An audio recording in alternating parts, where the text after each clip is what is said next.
Mobile ഫോണും ആപ്പുകളുമൊക്കെ ഇന്നിൻ്റെ സാങ്കേതിക വിദ്യകളാണ്. ന്യൂജൻ എന്ന് തള്ളിക്കളയാതെ രാജ്യത്തുള്ള 15 കോടിയിലധികം മൊബൈൽ ഫോൺ ഉപഭോക്താക്കളുടെ കൈകളിലേക്ക് പണമിടപാട് നടത്താനുള്ള സൗകര്യം കൂടി ഈ മൊബൈൽ ഫോണുകളും മൊബൈൽ ആപ്പുകളും സാധ്യമാക്കുന്നു.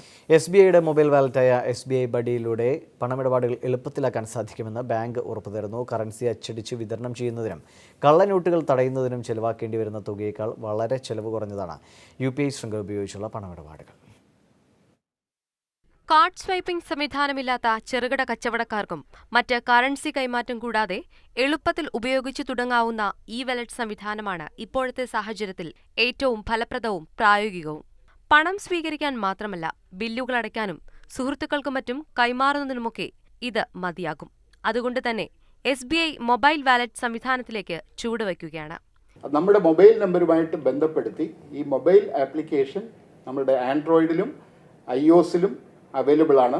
ഇത് ഡൗൺലോഡ് ചെയ്ത് നമ്മുടെ ഫോണിൽ ആപ്ലിക്കേഷനായിട്ട് വെച്ച് കഴിഞ്ഞിട്ട് അത് നമ്മുടെ അക്കൗണ്ടിൽ നിന്നോ നമ്മുടെ ഡെബിറ്റ് കാർഡ് വഴിയോ ഇതിലേക്ക് പൈസ നമുക്ക് ലോഡ് ചെയ്യാം. നിങ്ങളുടെ കാർഡ് നമ്പറോ പിൻ നമ്പറോ ഇടപാട് നടത്തുന്ന കടയുമായോ വ്യക്തിയുമായോ പങ്കുവയ്ക്കേണ്ടതില്ല. ബാങ്ക് അക്കൗണ്ടിൽ ആദ്യമായി മൊബൈൽ നമ്പർ ബന്ധിപ്പിച്ച് രജിസ്റ്റർ ചെയ്യണം. SBIയുടെ മൊബൈൽ വാലറ്റ് ആപ്പ് മൊബൈലിലേക്ക് ഡൗൺലോഡ് ചെയ്തെടുക്കേണ്ടതാണ് അടുത്ത ഘട്ടം. രജിസ്റ്റർ ചെയ്യുമ്പോൾ നമ്മുടെ മൊബൈൽ നമ്പർ ഒരു OTP വരും. ആ OTP ഇട്ട് കഴിയുമ്പോൾ ഒരു പിൻ ജനറേറ്റ് ചെയ്യും. ആ പിൻ ജനറേറ്റ് ചെയ്ത് കഴിഞ്ഞാൽ എവറി ട്രാൻസാക്ഷൻ, അത് കഴിഞ്ഞുള്ള എല്ലാ ട്രാൻസാക്ഷൻസും ആ പിന്നിൻ്റെ ത്രൂ ആയിരിക്കും നടത്തുന്നത്. അതുകൊണ്ട് സുരക്ഷിതമാണ്.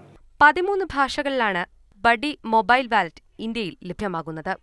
മാതൃഭൂമി ന്യൂസ്, തിരുവനന്തപുരം.